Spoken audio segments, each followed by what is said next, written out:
What's up, y'all? Professor Hurley here with another episode of Purple Bear Biology. I hope y'all are excited to continue our conversation on the central nervous system. We're going to pick this up where we left off in our last video when we talked about the brain and brainstem. Here we're going to talk about the spinal cord. The spine is an amazing structure that helps our peripheral nervous system integrate into our central nervous system. So let's not waste any time. Let's hop right in and start taking a look at the structure of our spine. First and foremost, realize that you have a lot of spinal nerves.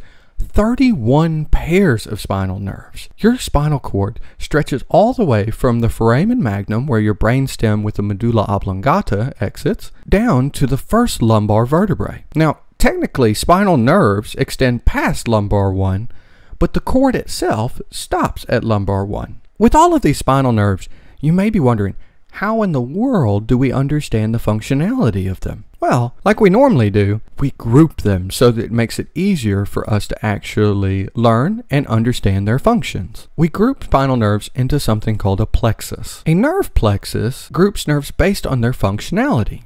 For example, the cervical nerve plexus serves the spinal nerves that go to the ear, neck, shoulder, and diaphragm. Whereas if we move more inferior, something like the brachial plexus would serve nerves that go to the shoulder, arm, forearm, and down to the hand. One thing to note is that there is no thoracic plexus. These nerves spread out and cover the thoracic cavity, and so we don't group them together. Even though there's no thoracic plexus or clustering of nerves, we still refer to these nerves collectively in the thoracic region because they serve similar functions of allowing us to breathe and regulating homeostatic events. Notice that the different regions of the body that are served by these different nerve plexuses can actually be broken down into a map called a dermatome. This map allows us to see the different regions of the body that are associated with the different spinal nerves. Cool fact alert! Why do you think we do lumbar punctures at L4, L5? Why is this where we typically also give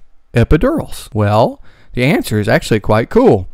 Remember that the actual spinal cord itself stops around L1. So if we go in around L4, L5, we still gain access to our central nervous system because the meninges actually go this far down, but we decrease the risk of actually damaging spinal nerves because the cord stopped multiple centimeters above. Another cool fact, did you know that you can actually stop your hiccups if you have them? Students are always fascinated by this. So you have a specific nerve that connects or innervates to your diaphragm.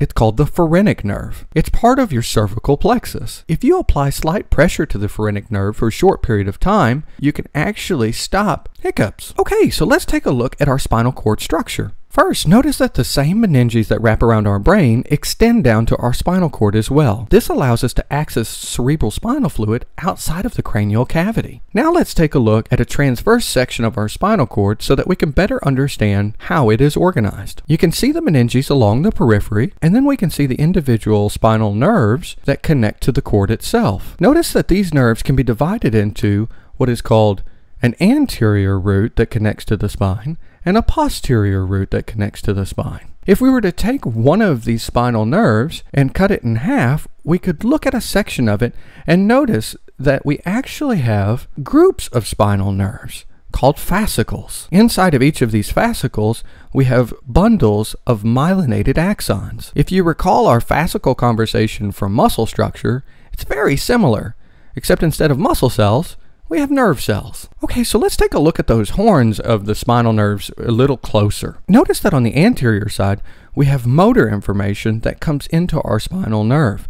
This includes both visceral motor and somatic motor, coming through our anterior root to the anterior horn of our spinal nerve. Sensory information, however, moves through the posterior root to the posterior horn. These two can be distinguished from one another by the root ganglion that is a cluster of cell bodies that take place for our sensory information. At this posterior root ganglion, sensory information is culminated, and then it is decided whether or not it needs to be passed up to the brain, or if there's not a strong enough neurological stimulus, the sensory information will stop here. We do not have this posterior root ganglion for our motor information. So motor information needs to go out to the muscles for direct movement and has already experienced integration, so there's no need to have a second checkpoint to determine whether or not our body needs to react. Technically speaking, your visceral motor enters in through the anterior root, but actually goes to the lateral horn of the spine. And your somatic motor information enters through the same anterior root,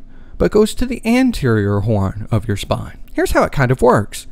Sensory information enters into your spine and is then passed from your spinal nerves to the spinal cord, and the spinal cord passes it up to the brainstem. The thalamus then decides which of your regions of the brain this information should be sent to, and it's sent up to the cerebral cortex. Association areas interpret the information, and then if a response is needed, it sends that information back down to the muscles and glands to get an associated response. Now, you've probably heard of something called a reflex. Reflex arcs actually involve sensory information being pulled into the spinal cord and then directly having an effect on motor function. Now, what about this is different from the diagram that I showed you? Well, with a reflex arc, there's no brain integration. Our cerebral cortex doesn't play a role in reflex arcs in determining what type of movement we get.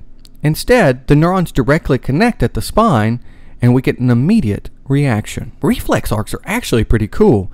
You have default reflexes that you're born with. Most reflexes that we see actually cause a downward movement of our particular motor functions. In this case, we can see pressing on the bottom of the foot results in toe flexion. However, if there's a malfunction in your peripheral nervous system and the reflex arcs are not functioning correctly, like is the case with ALS, we can find that we get a reversal of our reflexes. In this case, when we press on the bottom of the foot, we see something called Babinski's sign, and we get toe extension instead of flexion. This signifies that the peripheral neurons are starting to break down and not function correctly. Damage to the spine can be devastating, but the portion that gets damaged determines the effect. For example, if we were to damage just the dorsal roots, we would lose our sensory information. However, if we were to damage the anterior or ventral roots, then we might lose motor functionality. Severing the spine can be quite devastating and will lead to flaccid paralysis because of an inability to send signals beyond the point of severance. Where the severance occurs will determine how prevalent the paralysis is.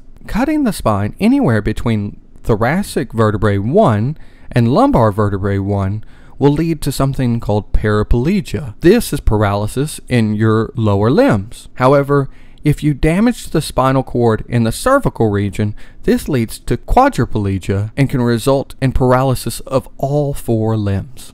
Isn't the spine so crazy cool? I hope you enjoyed this short conversation about the general structure and function of our spine. If you have any questions, leave them in the comment section below. And if you enjoyed the video, make sure to click the like button and subscribe so that we can continue our conversation onto the peripheral nervous system. Thank y'all for watching, and see you next time.